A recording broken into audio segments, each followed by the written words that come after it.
everyone! What's up? Hello! We are so excited you guys are with us today for the Family Ministry Crossover Sunday! Woo! That means we've got Kid Crossing and Jolt all together today for the big crossover. Let me start by introducing my friend Evan. What up, Evan? Hello, everyone. Brendan. What's a crossover? Crossover, you know, like it's where like two different things or like two different shows do it like together. So today we have like one video for Jolt TV and Kid Crossing. Oh, so the Jolt students and the Kid Crossing kids are watching us at the same time. Oh my god. Hi guys! Hello everyone! Exactly, yeah. Crossover day! All right, that sounds awesome. Hi guys! And we get to talk about the movie day coming up. Movie day! Movie day! Yeah, woo! It's for everyone. It's for Jolt, it's for middle school, it's for kids, it's for parents, it's for your older siblings in high school, it's for grandparents, it's for people. It's just for everyone. We're gonna show up here and we're gonna watch a movie. But what movie? Well, due to copyright, I can't tell you exactly what movie it is, but it involves loony people playing basketball. Wait, is it a sequel? It is a sequel. Oh, okay. And the first one came out when I was a kid, and it's one of my favorite movies of all time. Favorites. It is? Yeah, like I actually own 3 copies of it. 3 copies? That's a lot. Yeah. Yeah, it's a little too much, but I love it! Well, Brandon, hello! Oh, hey, Wally. What up? Wally, let me introduce you to our middle schoolers from Jolt. Jolt? Jolt? Oh no, Brandon, did you get struck by the lightning again? Oh, right, that was me. It is true, I can still only feel 7.5 of my toes. Wait, 7.5? Don't ask. Okay. Brandon, what night is this movie night? You know how much I love a good movie. It is July 16th. Oh, that's the last day of the Jolt Stay Retreat. Wait, that's right. That means, Joel, you guys come to the stay retreat for like 3 days of awesomeness. Oh, yeah. And then you just stay for the movie night. I'm so pumped. I'm so excited. Sounds like much amazement. Well, Brendan, what are we talking about today?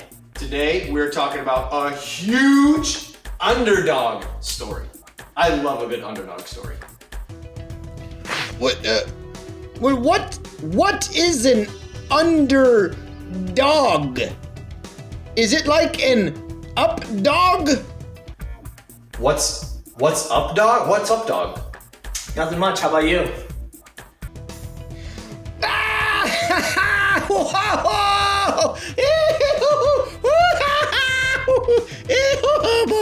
Oh, we got him! We got Brandon already! We got him! Ouch. Yeah. I walked right into that one, didn't I? You know, well, an underdog is a person or a team that nobody thinks is going to be successful. Like any student that tries to verse you in foosball. Maybe, I don't know about that, but like, you know, if Evan, if you got into a fight with Thanos, like, you would be the underdog because, I mean, no offense, but... I don't think so, but okay. Oh, so it's like the time when I climbed up Mount Rushmore to see if I could pick George Washington's nose. What? Yeah, no, Wally, not like that at all. Like if I entered a math competition against, well, anyone, like, I would be the underdog because I would lose. I would not win the math. Math is hard. I Yeah. get it. Or like all of the Detroit sport teams, like right now, they all stink and they are all underdogs. That hurts. That hurt. It hurts because it's true, but it still hurts. Truth hurts. Got it! So, like an unlikely hero, a true underdog. Do we have a story story today about an underdog? Maybe from the Bible? Can God even use someone like that? Can God use an underdog? But God can definitely use an underdog. God loves to use underdogs. Yeah, very true. You know, let's go see if Carl's got a story. I think he's got a good underdog story for us today. I love Carl, and I hope that it's about David, because King David was a huge underdog and a very unlikely king. Check it out. Hi there, old chicken nuggets. It's me, Carl. And I'm Andy. Welcome to Grow TV. Welcome to Grow TV. Hosted by Carl, where we have fun with our friends, talk about Jesus, and go over everything the Bible has to offer. Now once again, welcome to Grow TV. I can't wait. Hey, Carl. Hi, Andy. How are you? Good. I'm good.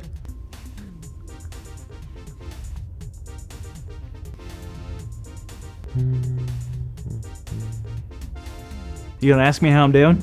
Sure.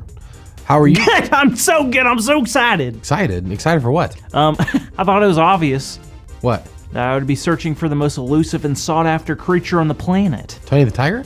No, of course not. I'm talking about Bigfoot. Bigfoot?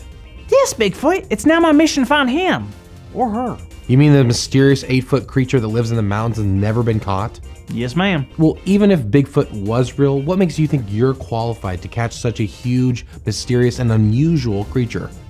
How about a letter from the guy who's in charge of the government? You mean the president? Yep. Well, if that was the case, I'd probably believe you, but I highly doubt the president of the United States would ever even...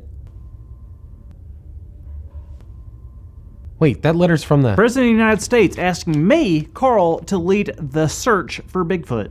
Wow, Carl, I'm blown away. That's, I'm sorry I doubted you. That's crazy. No worries, Andy. I know it must have seemed pretty unusual. And that's our theme. Yeah, you definitely pulled a David on me.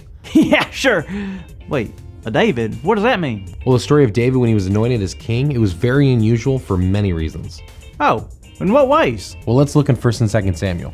A David was a king, right? He was one of the most famous. Well, who was the king before David? Good question. He was a man named Saul. Oh, I remember him. He was the first king Israel ever had. That's right, but unfortunately, Saul was not a very good king. But God was going to give Israel a new king.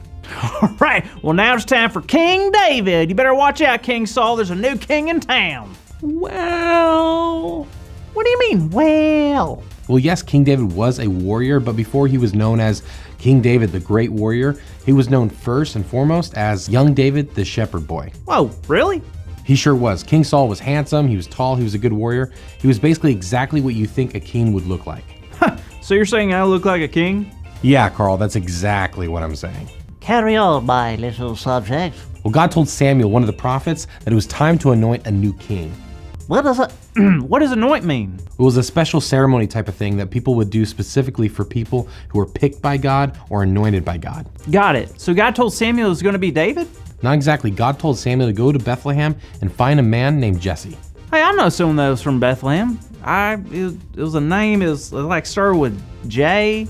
Is it Jesus? No.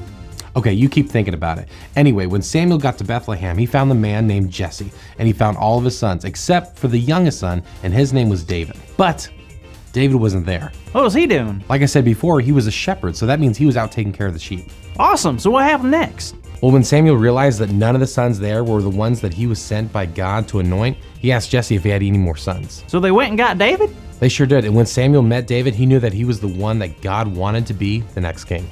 That's so cool. So that's the end of the story? Not even close. You see, David was around 15 years old when he met Samuel. Wait, what? 15 years old? A king can't be 15 years old? That's a child. That's a baby boy, Andy. That's what made this so unusual. Not only was David really young, but he was the youngest son, and he wasn't even a warrior like Saul. He was just a boy who took care of sheep. And he's going to lead the whole kingdom of Israel? Yep, and this was just the beginning of the amazing story of King David. He became the greatest king in the Bible and a man after God's own heart. Jesus. Oh, right, the greatest king after Jesus, of course, yeah. No, I remember now. Jesus was born in Bethlehem, so. No way. Okay, you're right. But how's that possible? Were they related? As a matter of fact, Carl, they are, and Jesus was born into the family line of David. Wow, that's unreal. There's so much about David that I didn't know. Well, good for you. We'll be talking about David all month long, but you know what, Carl? What?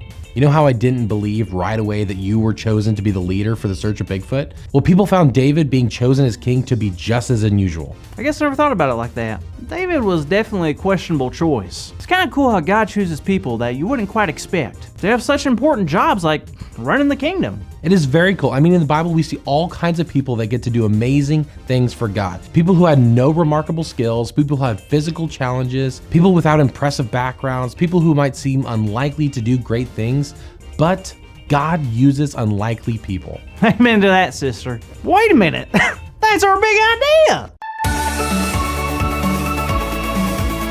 Today's big idea is God uses unlikely people. So let's say it out loud on the count of 3. 1, 2, 3. God uses unlikely people. Yeah. Good job, everyone. Andy?